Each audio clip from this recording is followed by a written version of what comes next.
মিশালি তরকারি করার জন্য নিয়ে নিয়েছি এখানে কুমড়োর ডগা, এটা কেটে আমি ভাপ দিয়ে নিয়েছি। এখানে নিয়ে নিয়েছি সবজি, পটল, ঝিঙে, আলু, বেগুন আর কাঁচা লঙ্কা, সব লম্বা লম্বা করে কেটে ধুয়ে নিয়েছি। এখানে নিয়েছি মটর ডাল আর 4টে কাঁচা লঙ্কা। মটর ডালটা কাল রাতে ভিজিয়ে রেখেছিলাম, এবারে আমি এটাকে মিক্সিতে বেটে নেব। ডালটা বেটে নিয়েছি, নুন দিয়ে এবার মাখিয়ে এবার আমি বড়া ভেজে নেব।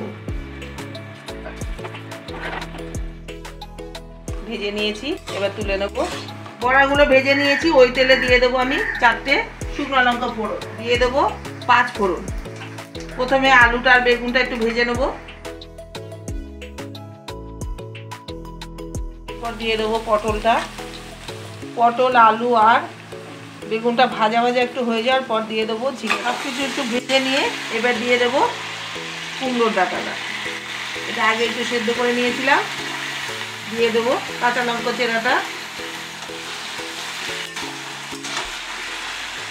দিয়ে দেবো স্বাদ মতো নুন, দিয়ে দেবো হলুদ। এবার আমি ঢেকে দেবো একটু 3 থেকে 4 মিনিট ঢেকে দেওয়ার পর আমি ঢাকনাটা খুলে দিলাম। এবার একটু কষিয়ে নেব সবজিটাকে। 5 মিনিট সবজিটাকে ভালো করে কষিয়ে নিয়েছি। এরপর দিয়ে দেবো ফুটিয়ে রাখা গরম জল। সবজিতে সবসময় গরম জল দেওয়ার চেষ্টা করবেন, তাহলে টেস্টটা খুব ভালো হয়। দিয়ে দিলাম, যেহেতু সবজির ঝোল দিয়ে দেবো স্বাদ মতো একটু মিষ্টি,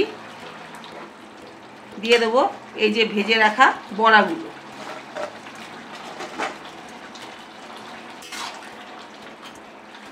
দিয়ে দেবো 1/2 চামচ ভাজা মশলা। জিরেটা তেলে আমি গুঁড়ো করে নিয়েছি। খুব ঝোলও করবো না, আবার খুব মাখা মাখাও করবো না, একদম মাখা মাখা হয়ে গেছে। সব শেষে আমি দিয়ে দেবো একটু ধনেপাতা, খুব ভালো লাগে। একটু নেড়ে দেবো। আমার 5 মিশালি তরকারিটা একদম রেডি। যা গরম পড়েছে, আজকে শনিবার নিরামিষের দিন, এই ঝিঙে দিয়ে এদের তরকারিটা পটল দিয়ে খুবই ভালো লাগে। এতে পেটও ঠান্ডা হয়, খেতেও খুব টেস্ট হয়। আমার মতো করে বানিয়ে খেয়ে দেখবেন, গরম গরম ভাতের সঙ্গে গরম গরম তরকারি দিয়ে অপূর্ব লাগে। বড়ি দিয়ে তো খেয়েছেনি, আমার মতো করে বড়া দিয়ে, ডালের বড়া দিয়ে করে খেয়ে দেখবেন, খুবই ভালো লাগে। এটা আমাদের ঢাকা জেলার রান্না।